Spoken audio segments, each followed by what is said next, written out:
Hello everybody, my name is Benjamin Bloom, back for another classic lunchtime car championship chatter business, whatever you want to call it. And today we've got to talk about Charlton, haven't we? Some pretty madcap goings on, even by Charlton standards, and they had been kind of functioning fairly normally from the outside, with a successful last season of promotion back into the championship.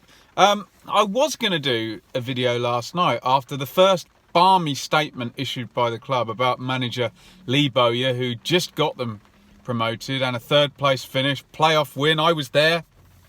They beat Sunderland in the last minute at Wembley to get the promotion, and then this kind of seeming parting of the ways. We'll get into that, and I was going to do a video last night, but I kind of felt, Charlton owner doing something a bit balmy, not confirmed yet.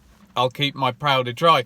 And it's a good thing I did, because this morning, a complete U-turn, and Lee Bowyer does sign a contract after all. So, look, we'll get into quotes from the statements and what I think it means and why it's happened. But let's just trawl over the history a little bit. So, obviously, Charlton, I think, might be indirectly responsible for one of my least favourite phrases, be careful what you wish for, which is trotted out by football fans when anyone goes into a decline, and Charlton fans were bored of Kirbishley, I guess, and wanted to, quote, go to the next level, and obviously that was presumably above their natural level. Down they go from their illustrious Premier League runs into the Championship, where they stabilised in what many might consider to be their more normal level, sort of one of these in-between first and second tier teams, I think. Charlton, fact check me on that. I haven't checked their average position over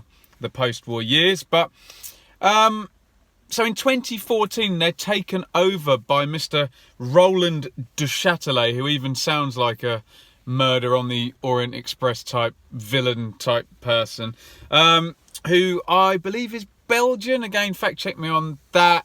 And has a collection of football clubs as well. And it was a £14 million takeover in 2014. They were in the Championship. Chris Powell was immediately disposed of. Jose Riga comes in. Peters, Luzon, Fry, and Riga comes back, and Charlton are relegated from the Championship. And I believe the crown jewels then, Ademola Lookman, he's sold on to Everton. And down they go into League One. Russell Slade and Carl Robinson both have a go. And then Lee Bowyer arrives in March of last year, March 2018, last season. They'd had a poor run of form, and Bowyer gets them into 6th place, and they lose in the playoffs. He's then given a 1-year contract to become the manager. So the previous form was 6th place. And we know for League One, Charlton, that's a big club to be in League One. But we've seen many, hopefully my team Ipswich isn't down there long. And a great season. Young players coming in, good loans, 3rd place finish, great run towards the end of the season. Into the playoffs they go and beat Doncaster on penalties, and then Sunderland in the final. So you think all is well in the world of Charlton. Obviously, Duchâtelet has been wanting to sell for a long time, and that seems to be pretty close.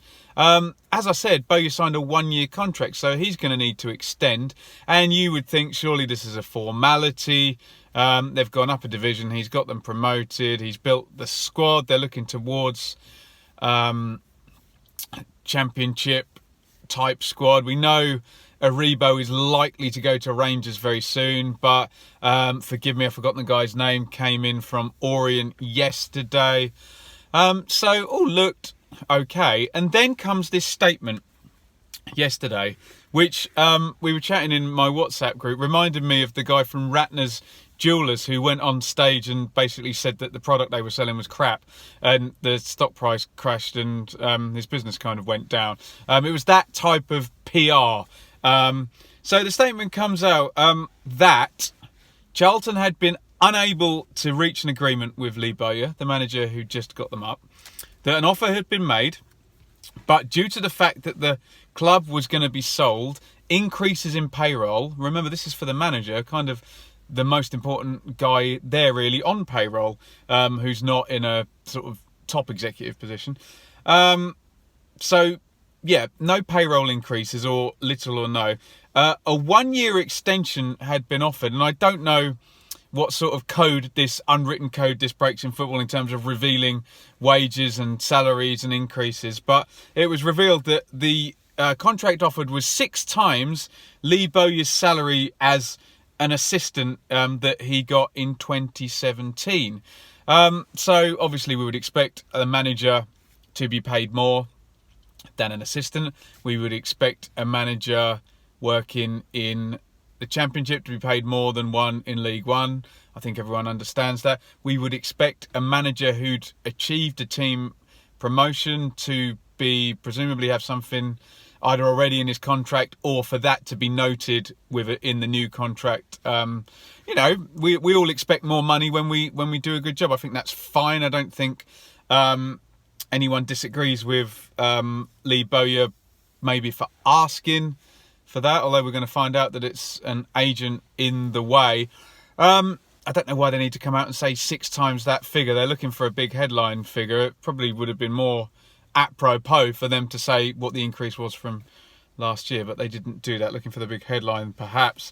50% more than any Charlton boss outside of the Premier League had ever been paid as well. So really looking for the headlines here and throwing Bowyer under the bus right royally here. And then I actually agree with this bit. The average Championship club loses 15 million per year. The owners are crazy. Now, don't conflate this with me thinking that Mr. Duchâtelet is right in what he does and that he's a good owner. But he is right. The Championship is a crazy clown car show. As financial expert and friend of mine, Kieran Maguire, would say, it is mental. The things that people who don't have parachute money do to compete with parachute teams, and the parachute money's crazy. It's all a little bit out of kilter with the Premier League, and has access to the Premier League via the promotion. So it's always going to be that way. Well, the money disparity is that great. So I do agree with him about that. It ends. Lee wanted an agent handling this, which he said he'd never done before on all the other negotiations. And if Lee does change his mind, he's welcome to stay. So we all saw this last night and thought, this is a bit weird. Why is this happening? They look like they're very close to selling the club. You would probably think, give him another contract, give him what he wants, discuss it with the new owners, presumably because it's going to be a liability on their books, and on you go. Maybe it's not that simple in business, I don't know, but it's certainly a very bonkers whining about the kind of situation they were in the Championship, and a bit of a burial of Lee Bowyer wanting, quote, too much money. And then we get to this morning, and I have all the Championship Twitters sending me notifications to try and keep up with things to do this channel. One comes from Charlton. Lee Bowyer has agreed a new contract extension. So absolutely bonkers, bananas goings on. So I'm trying to get my head around this. One of 3 things has happened, because there's 3 parties in this. There's Lee Bowyer, there's the owners, and there's the new owners. So either Lee Bowyer has decided, oh, I look stupid here. It looks like I'm holding them to ransom. I need to get this sorted out and ask for less money. I don't think that's happened, because I did see a report that he's going to make between 400 grand and $500,000 for the year's work, depending on league position. So I would assume that's much, much higher. What's that? That's coming up for 10 grand a week, isn't it? I'd assume that's much, much higher than a League One manager is going to make. The next party would be Duchâtelet. And has he had a look and thought, oh, this is an absolute PR nightmare. I need to get Bowyer in, and I made a mistake yesterday. And I'm going to rectify that and get him on board for another year. Well, from what we know about De Châtelet, he probably doesn't give a crap how he's seen. So I don't really know whether that's the case either. And this is me being a big conspiracy theorist. The other unknown is, and it's said they seem to be quite straight about the fact that they're about to be sold, which would make you think that they're in negotiations with somebody or some consortium or some person. Have they gone in and said, write the deal, we'll sort it out the other end, don't worry? Who knows? Certainly crazy goings on at Charlton. What I do know is for Charlton to have as good a chance as possible next season, they could do with the manager who's been working for a year, successfully finished third place, has a winning mentality there, knows the players, built the squad, etc. They could do with him working there. So this can only really be a good thing. And I think from what I've heard from most Charlton fans, the sale going through ASAP would also be a good thing. We've seen Charlton fans were the first to do the tennis balls on the pitch protest and all of that jazz. So I guess this needs to be sorted out. I think it's a good thing that Bowyer has signed the contract. The goings on yesterday and the statements online, which haven't been taken down. I think the tweet has gone down, but you can still read the news item on the website. Or was it even tweeted in the first place? I'm not sure about that, actually. I could be wrong about that. But everything's still up there, so they're standing by what they're saying. So you can see the angle, let's just say, that the owners are coming from. So what I want to know in the comments from subscribers and casual viewers of this video is, who's to blame for this? Bowyer, new negotiators that might not even exist, or Mr. De Châtelet and the current ownership? How could it have been handled better and differently? Has the right thing ultimately happened before this sale goes through? And you would hope for Charlton fans that it does go through. And how do you see it panning out next season for Bowyer? Because we know what new owners is like at clubs anyway, although he does really appear to be the best man for the job there. Let me know what you think in the comments. It's an interesting welcome back to Charlton in the Championship. Looking forward to getting down there next season, put it that way. It's been a while. So let me know what you think in the comments about all those things. Follow me on Twitter, hit subscribe, hit that bell for regular videos, and hopefully we'll be doing a video at some point on new owners at Charlton and who they are and what their plans are. Thank you for watching. See you soon.